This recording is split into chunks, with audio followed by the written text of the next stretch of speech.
Welcome, everyone. My name is Andy Olivastro. I'm the Director of Coalition Relations at the Heritage Foundation.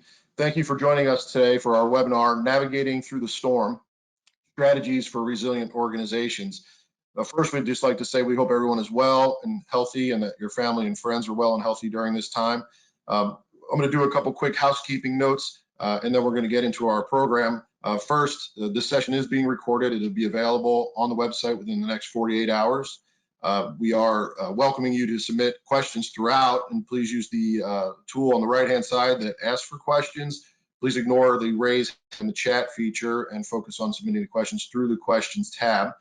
You are, as an audience member, in a listen-only mode, but we will get to questions throughout, and we encourage them throughout.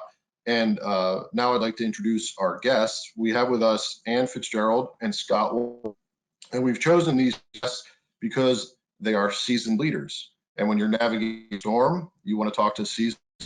Ann is founder and president of AC Fitzgerald. She is a trusted partner and advises dozens of nonprofits and funders. And she has nearly 3 decades of experience across a whole suite of responsibilities: sales, management, fundraising, publishing, and marketing. And she serves on multiple boards and has served in leadership roles at the Heritage Foundation. So we're pleased to have her with us. Welcome, Ann.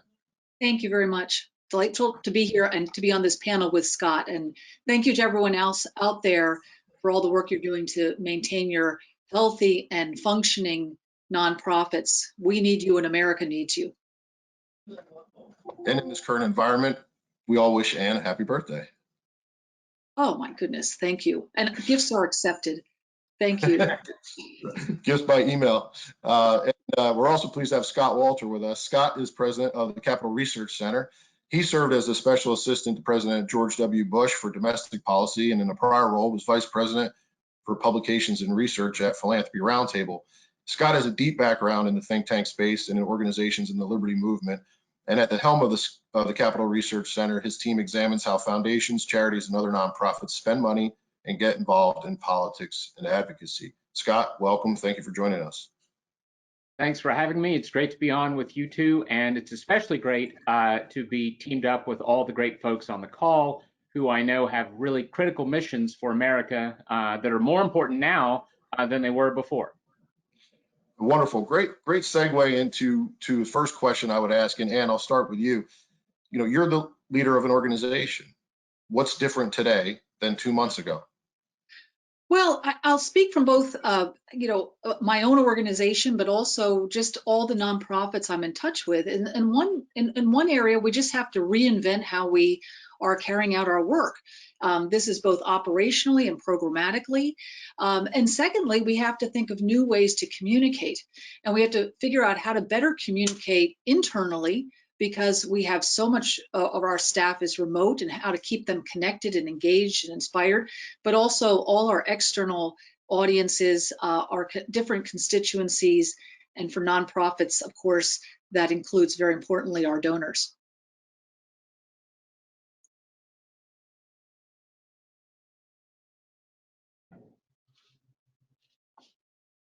Whoop. I'm sorry, I'm not hearing you, Andy. Apologies. Scott, same question to you. What's different today than 2 months ago? Well, I agree with everything Ann said, and I think I would just say as well, though, everything is different because the circumstances are really changed.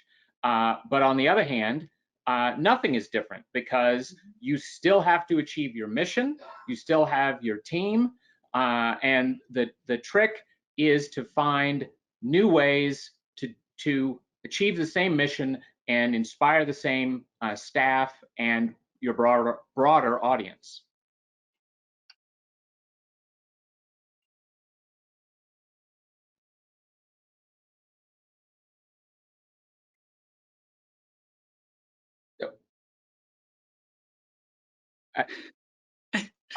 I'm sorry, Andy, I didn't hear you.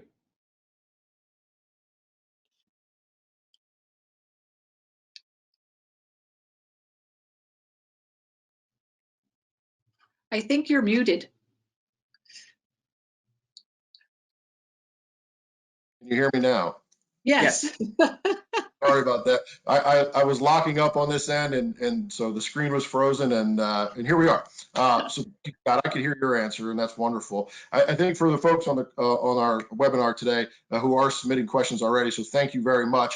The chapters that we sort of want to tick through after we've covered off, what's different today than perhaps 2 months ago, is a series of management, money, and messaging. And so from a management standpoint, Anne, if you could speak to that, how do you frame this? What do you think about during a time when you need to lead an organization through a crisis? If you think about from a management standpoint, what is the tack that you take? Well, Scott and I were talking about this, and management, it really is about leadership. And I think at every level, and certainly the senior level, it's how we're looking at this and how we're preparing to respond both short-term, medium, and then the long-term. And this is, I think, a very key time to be thinking about how you're engaging your board, not only in informing them, but also how you're going to help them or encourage them to be part of the solution. Because in any organization, this requires some, I think, some at times difficult decision making. But I'll let Scott, I know Scott, you had some very specific things that you were talking about yesterday. Thanks, Anne. One thing is that leadership's inevitable. That is to say, if you're the leader, you are aiming the whole army behind you, whether you're doing it well or not. So if you're a leader, you have to lead, and leading means setting that direction. And practically speaking, that just boils down to priorities. What are the handful of most important things that your organization has to accomplish? And I'll give an example from my own life. I was just a little research assistant at a major DC think tank, not Heritage, back in the mid 80s. And there wasn't, the economy was okay, but the finances at the think tank were in very dire straits. And their response was very unfortunate because they simply cut all the support staff from all of the scholars in the whole place. No researchers, no secretarial assistants, but the same cut to everybody. Now, that meant that they devastated every single scholar's productivity, that both the ones that were incredibly productive and accomplishing a lot and the ones that were a lot less. So I hope that not many people on this call are going to be in that extreme of a circumstance, but the principle works for everything. What they should have done is picked what are the departments that we have that are the weakest. In this case, it was like the healthcare department was, just very poor compared to the others. They'd have been much better off simply saying we're going to have to sacrifice the whole health department because it's not central to our mission or it's not achieving in a big way, and then not savaged the productivity for others. So that kind of priority setting, that's extreme, but still set priorities. Pick the best, if necessary, jettison the weakest. The other just general point I would make is something some people call servant leadership. Now, to some people, that's going to sound like Ned Flanders and really wimpy.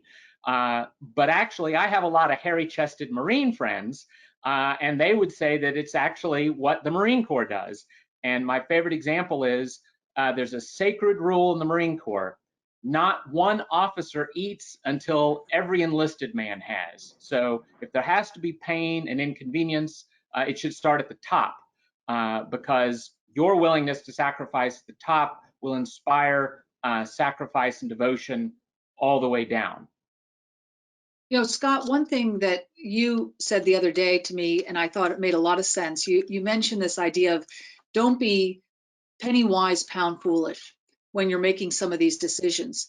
And as people are working from home, there might be just simple and relatively inexpensive things that are going to help them have better connectivity, to be more efficient. And I think that's important. The other thing is we know from the past recession, other times, that you cannot stop fundraising. We don't want to be paralyzed. We don't want to think, what to do? Maybe we can't ask people for money. I don't agree with that. I think we need to think we're going to be talking more about money, but it's going to be very important to continue fundraising. And we know from the last recession, the organizations that kept fundraising came out much better. in the long haul, the ones that stop their fundraising. Yes, I would just give a postscript to that. I was talking to my current CFO. Now, he was at a different think tank back in 08 when there was the big crunch from the housing crisis. And again, he's the CFO, he's seeing the money flows. It was 18 months before they saw the hardest hit in their cash flow, not right away. And I think, in every crisis, it's very much a lagging indicator. The money that's coming in now is what you've done for the last 18 months. So Ann is exactly right. The last thing you want to do is ignore your fundraising now, because it's precisely later that's going to hurt the most. I think it makes a lot of sense to have a very conservative, have a new budget. I mean, the budget you had doesn't work anymore. Throw that away.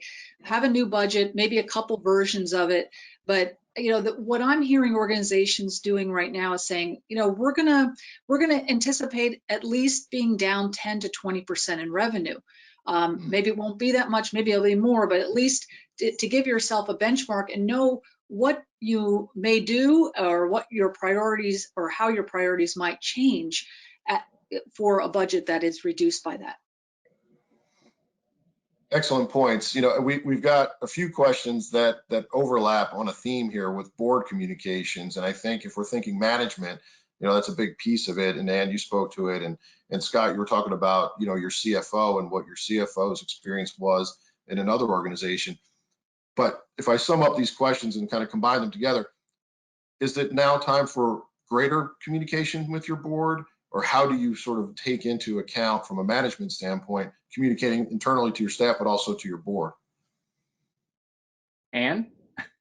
I think it is a time to communicate more with your board. I mean, there's so many different boards, and some are obviously much more engaged in the organization. But with any board, the rule of thumb is no surprises.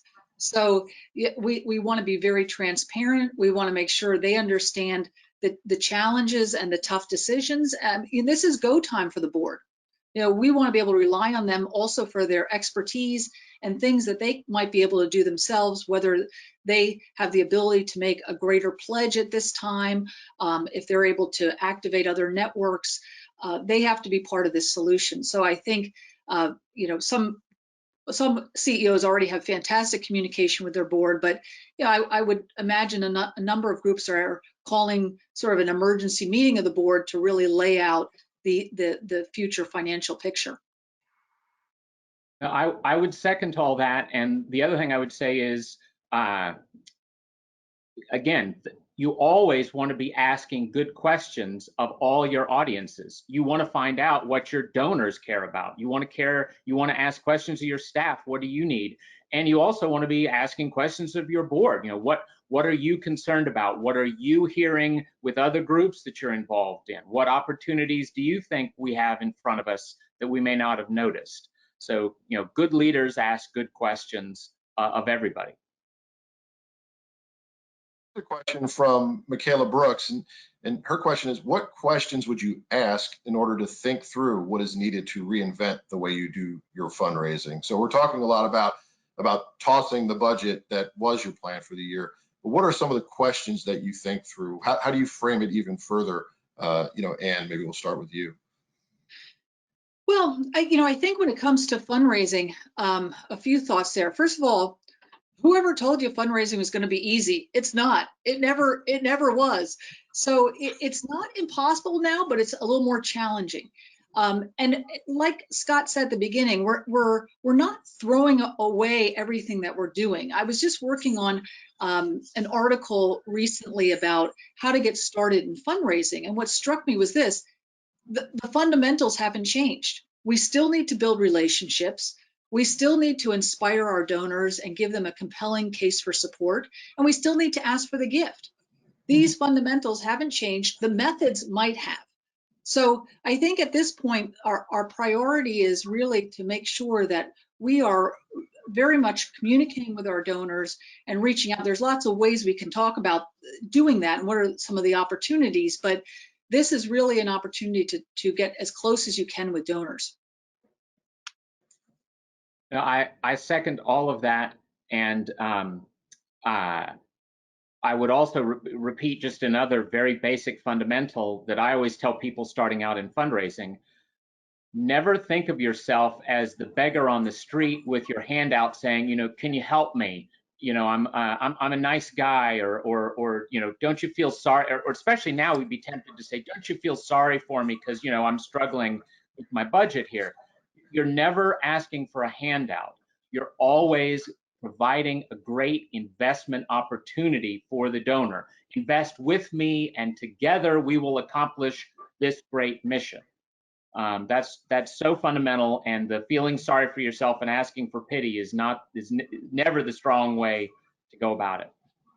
And that's a great point, and I think that starts with having really a bold idea.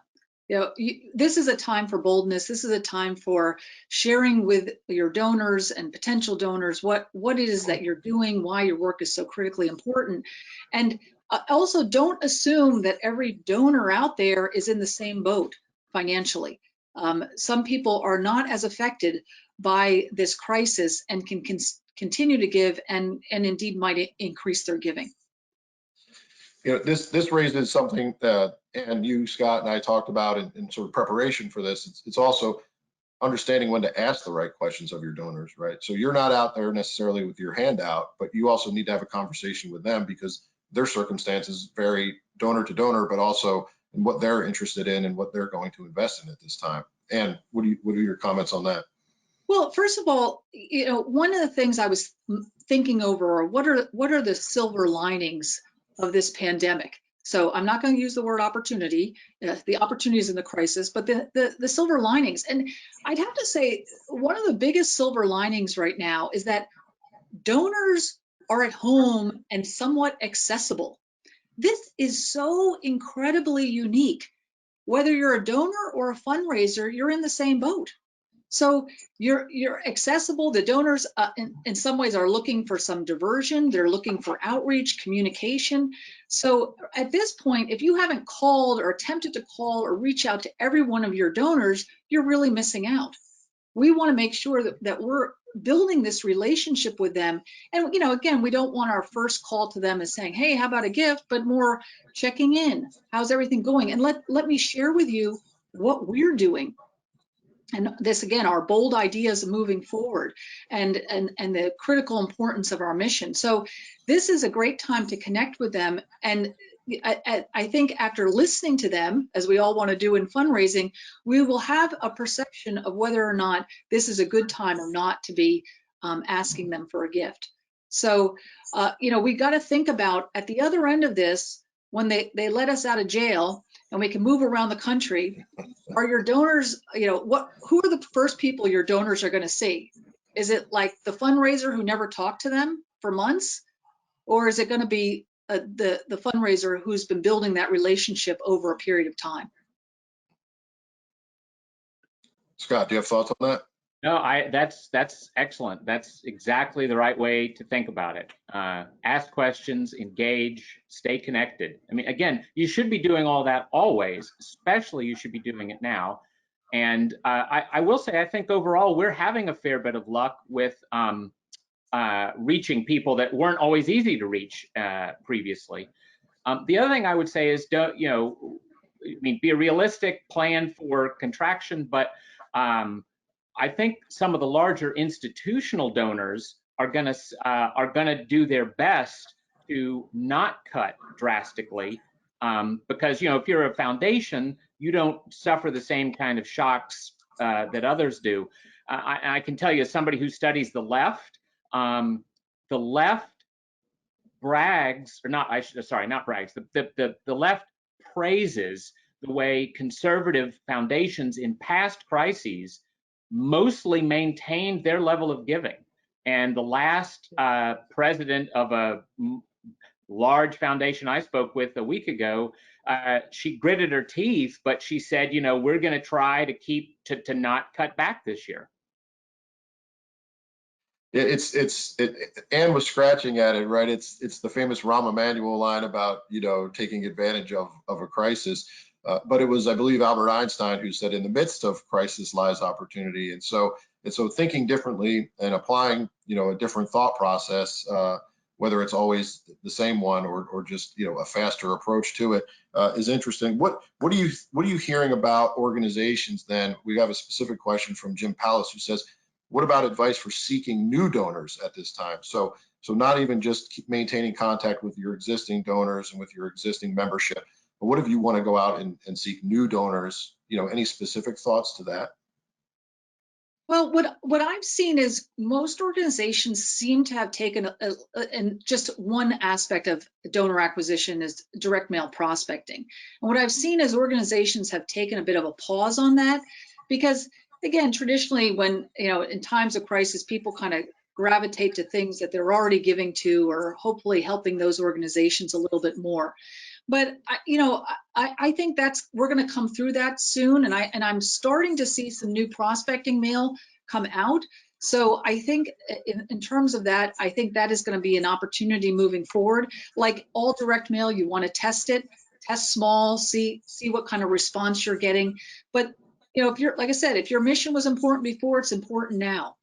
And if you're sharing your bold ideas with prospective donors that you've qualified on some level, this could be a great time to add in some new folks because the election's coming no matter what.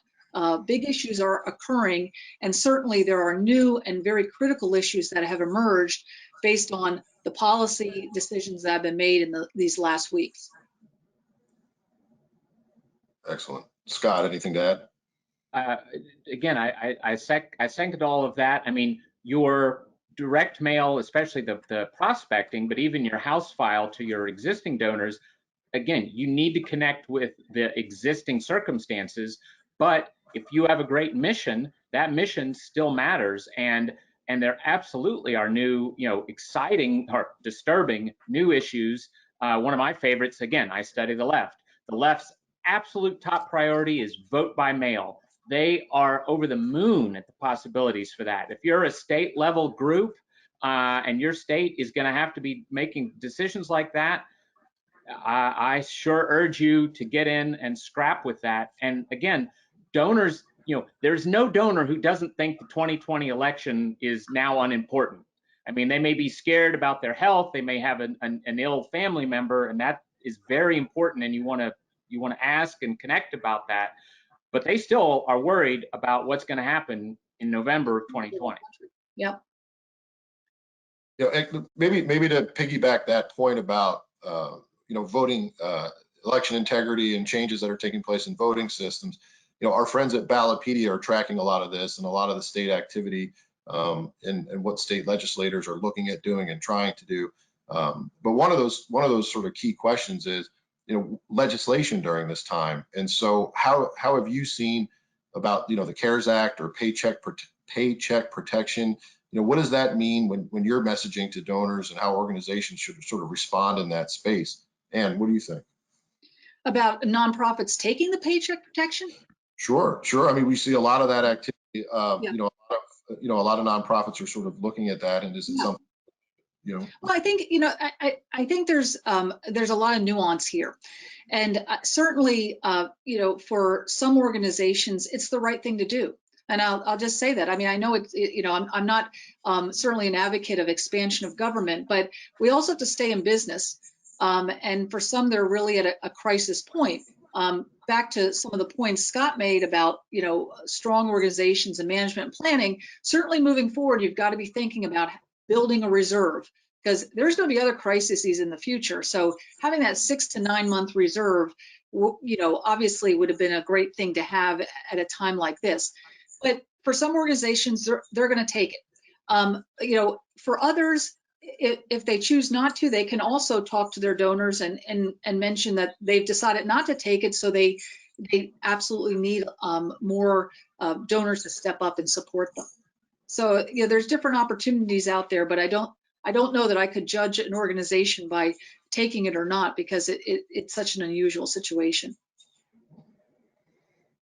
I think Ann's right, and again, this you have to be realistic, which means honest, And then you also have to be optimistic. So, we're not going to take it because we love to brag that we're 35 years old and we've never taken 1 penny from any government group. And if that's what you're doing, then you should be honest and communicate that.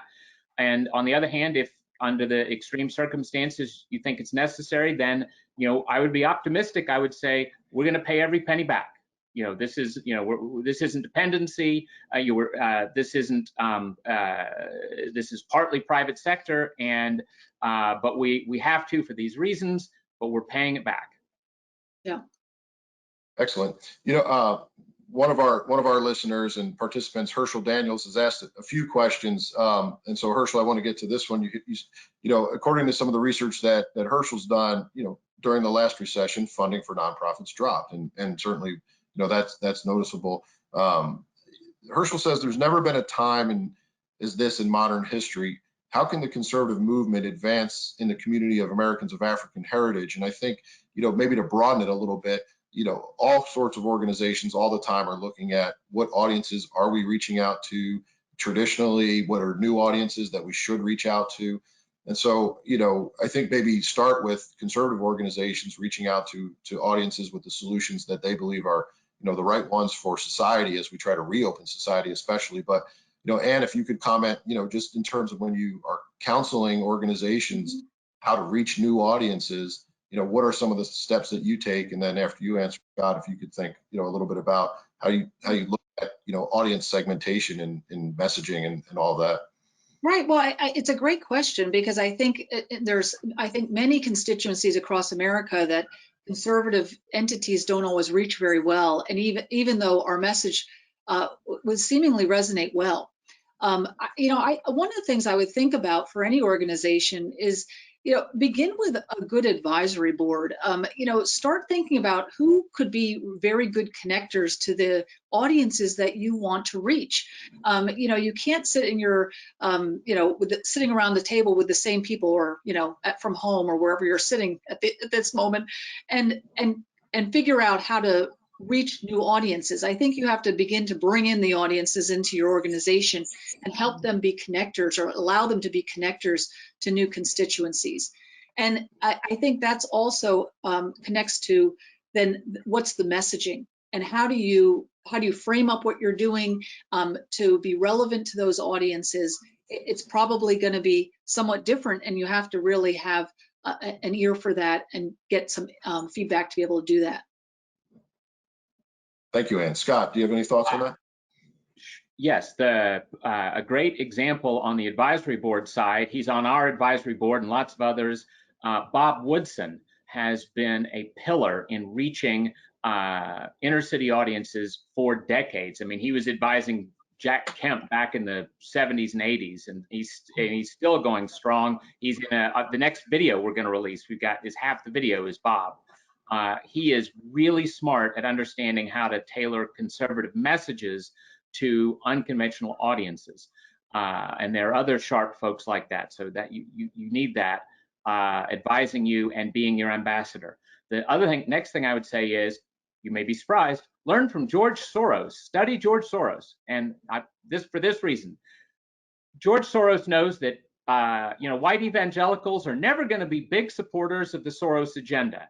But he also knows that if he can make just a little progress in that audience for his side, it can make a difference. So what does George Soros do? He funds left-wing evangelical groups and left-wing Catholic groups. He doesn't say, this is the thing we should learn, is he doesn't say, oh, those folks will never care about me. They'll never, I can't reach them. He says, I'm going to try, and I don't even have to have a huge success to make a big difference. So I think it's a real shortcoming on our side that we write off all kinds of folks that we should not be writing off. And then the last thing I'd say is that, again, study the left on this too. The left always is telling a story with everything. It may be cockamamie and totally false, but by God, it's a great story. And a story doesn't have that many parts. A story has, for the left, they have victims. I prefer to say the suffering, not victims, but they'll have victims. They'll have villains, that's us. And then they'll have heroes, and that's them, and the people that they support. And the So donors. yes, Donors are heroes too. absolutely. So those are the parts of a story, and everything that we do, every message has to be built around simple, clear stories where people suffer, people are helped, and other people are dangers.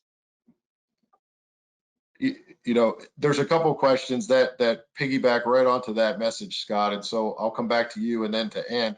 You know, when you think about your messaging and you think about those stories, you know, how do you get your team to focus on, you know, the right pieces of that and to sort of help shape that message?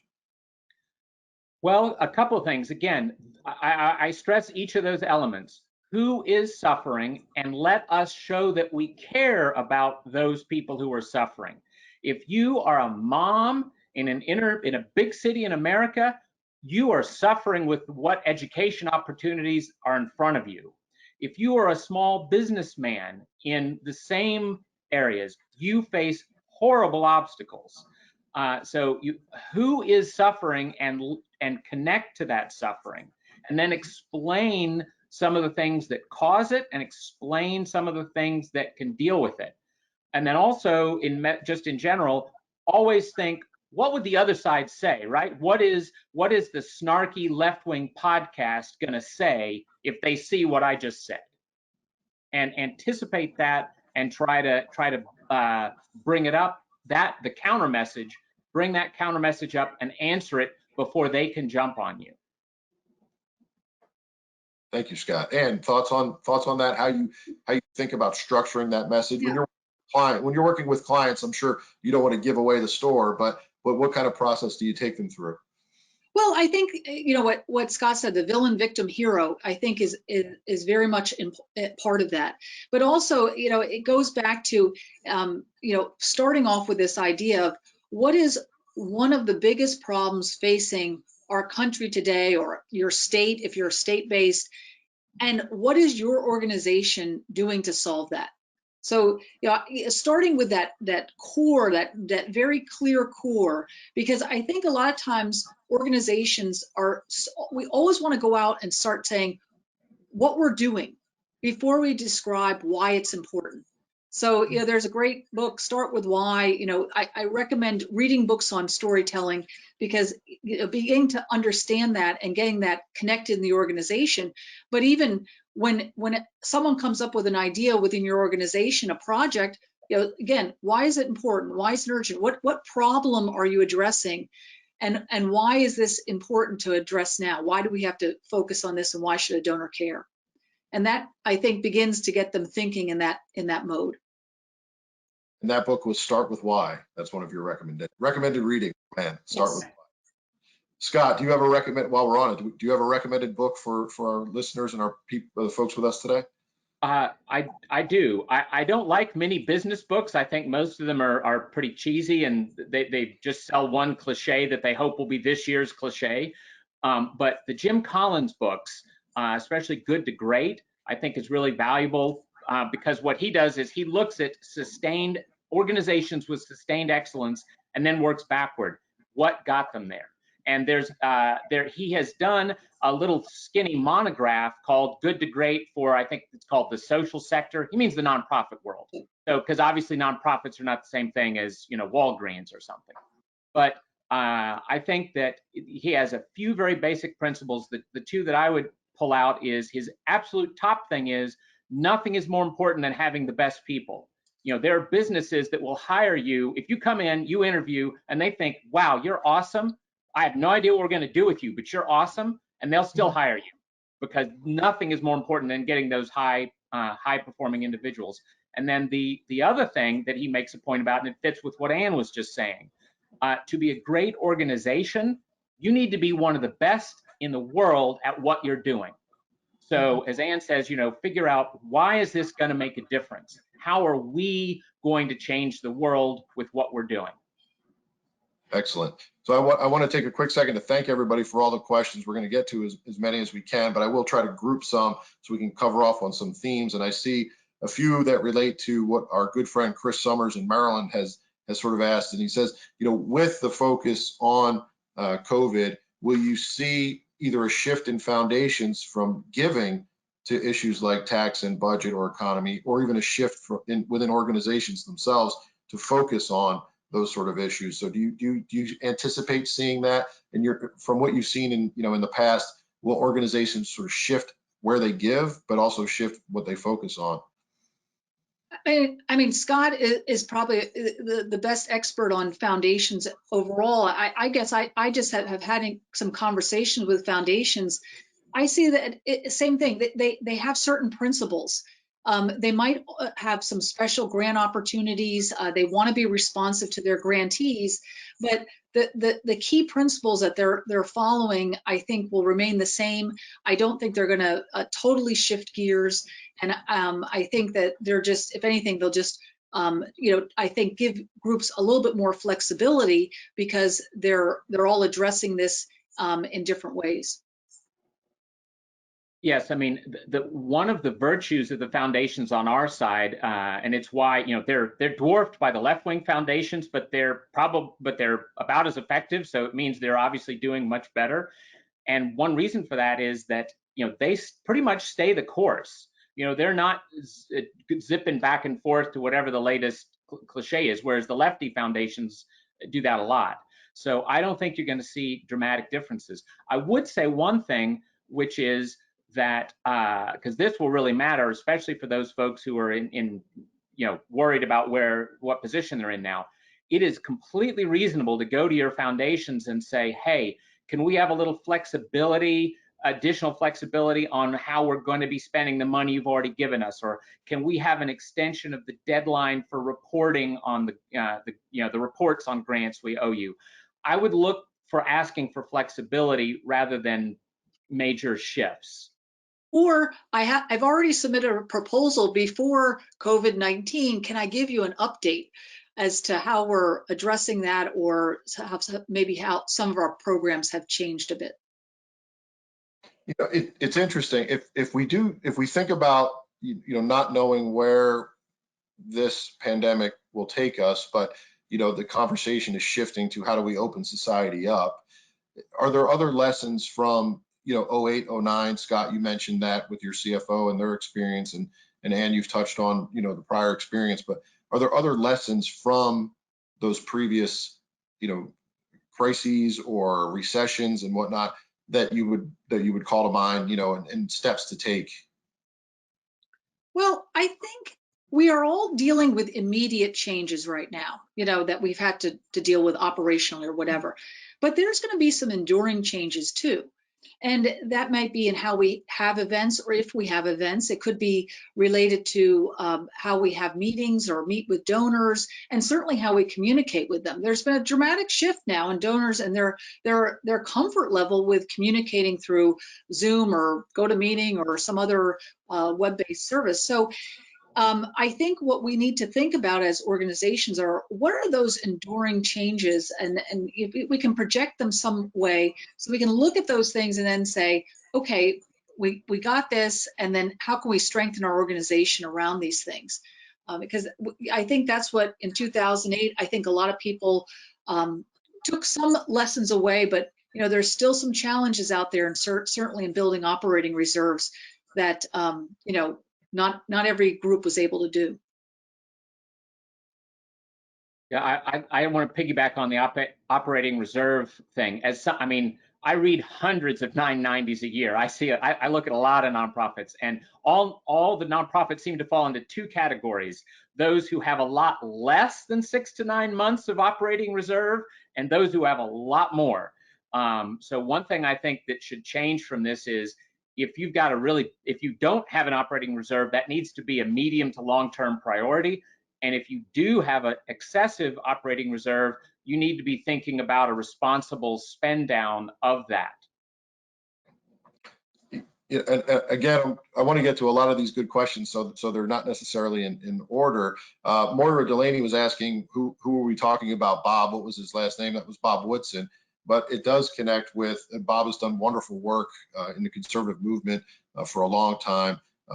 And if you want to comment on him again, Scott or Ann, please do. But maybe in conjunction with the question from Mario Lopez, where he's sort of offering the counsel that if we want to reach new audiences, we have to think about how we empower new audiences. And so maybe if you could just talk about some experience you've had in your career with, reaching new audiences again, or, with a client, Anne, who specifically wanted to pursue that from a grant making opportunity. What kind of a lens do you put on that? How do you find organizations or find effective ones, to pursue that goal? Well, I think a lot of times one of the best things we can do is learn from others, and I know, back a few years ago, I think there were a lot of, while there's always been organizations that reached young people, I think people thought we're missing a lot of young people. So like, if you look at that as one constituency, there's been a number of very good organizations that have built over the last, 5-10 years, very strong outreach, in addition to these larger institutional ones like Young America's Foundation and ISI that have been around for years. But there's a lot of new groups who are trying to reach this constituency. So one of the best advice I always just say to people is learn from others. I mean, we're a great network. Reach out to someone, reach out to the CEO, have a conversation saying, how did you best get into those audiences? Because it's a long-term strategic play. It's not one and done. You're not going to say, well, now this week we're going to reach out to this audience. We really have to make a commitment to that. Scott, any thoughts and comments? Yes, a couple quick things. It is Bob Woodson, the Woodson Center for Neighborhood Enterprise. I know the first thing that Bob would say in answer to your question of reaching new audiences is he would say, ask whether you have the right messengers. Which is to say, I may not be the best messenger myself for an inner city audience. So that's where people like Bob can be really helpful. Another thing, Mr. Lopez's question there about tell people how you're going to help them. Yes, again, that's the whole thing. What are the problems they're facing, and what solutions to their problems do you have? That's important. A third thing, what Anne was just seconding what Anne was saying a moment ago, technology is changing. One of the ways, my think tank doesn't have stuff that's automatically seems obvious for young audiences, but I'm very proud. I brag to donors every visit about how our little 2-minute social media videos, they're animated, they're short, and they're on YouTube and Facebook and Twitter and Instagram. You have to have new means to reach those audiences as well. And again, I know that's something that some folks on our side are doing great, and other folks don't, as far as I can tell, are not even thinking about it. This is, we're coming up on the closing stretches here. A lot of good questions still coming in, but I want to give you each a chance to kind of frame the conversation that we're having in terms of, we sought the two of you out because you're seasoned leaders with great experience. And when you think about management, money, and messaging, you're talking about components of leadership. And so, Anne, if you want to sort of offer, what's that takeaway that you want people to take from this conversation?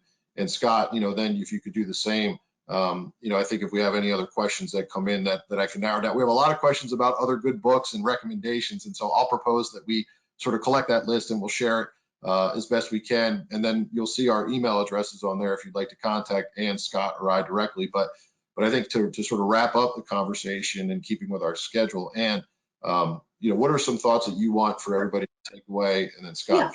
Yeah. I mean, the main thing is, stay the course, but be flexible. There's things that have changed and many things that have not, and most things have not really. So we have to have flexibility. Also know that the same solutions that might apply to Heritage may not apply to you. So learn from Heritage, learn from leaders that are doing large, taking advantage of different opportunities, but we also have to tailor them to our own organizations and our own situations. So that's the big thing. And then just a quick thing before we leave, certainly think about planned giving. And I don't have time to go into why that is, and we have to be sensitive about it. We've written a blog about it on our website, but Scott Walter has a great book from Capital Research Center on planned giving. He can hold it up, I think. And it's about donor intent. So, by all means, talk to him about that too, because he makes it available to nonprofits. Thanks for the plug there, Ann. And yes, that book you just saw, we will give you free. Any conservative nonprofit can have free copies. We'll even customize it, compliments of Ann Fitzgerald, whatever you want. Compliments of the one I held up was the Claremont Institute, right? If I Compliments. get 500 copies of that book for my birthday, I'm not going to be happy, Scott. I already have. So we are happy to do that because it lets you, and the whole way it lets you help your donors is it lets you say, you guys have a problem. You're going to leave a legacy behind, but a lot of donors' legacies were squandered. And our organization, whichever organization you're with, we can help you with that problem, and by having a good conversation about how to think through your legacy. So, and again, that's what you're really asking the donor is, what are your priorities, Mr. or Miss Donor, right? And that's my ending word on leadership. Leadership is just having a very few priorities, a handful, and then not varying from that. Being flexible how you get there, but keeping your priorities straight. Wonderful. Well, thank you, Scott, and thank you, Ann. And I'll again reiterate that our emails are on the screen. We have a lot of questions about some specific ones about branding for 501c3s and other books to read and everything. So I would encourage folks, thanks to Scott and Ann for offering their email addresses here, but also feel free to contact me directly. My email address is there, andrew.alabastro@heritage.org. I'd be happy to connect you with Scott and Ann and other resources that we have at the Heritage Foundation. Again, we hope that everybody's doing well during this time. I think we have a lot of questions we didn't get to, so we might want to do round 2 on this. We'll have to talk about that. But again, Ann, thank you very much and happy birthday. Scott, thank you very much. Good weekend. Thanks. Good to be 25 again. And with that, we'll sign off. Thanks, everybody. Bye-bye. Bye.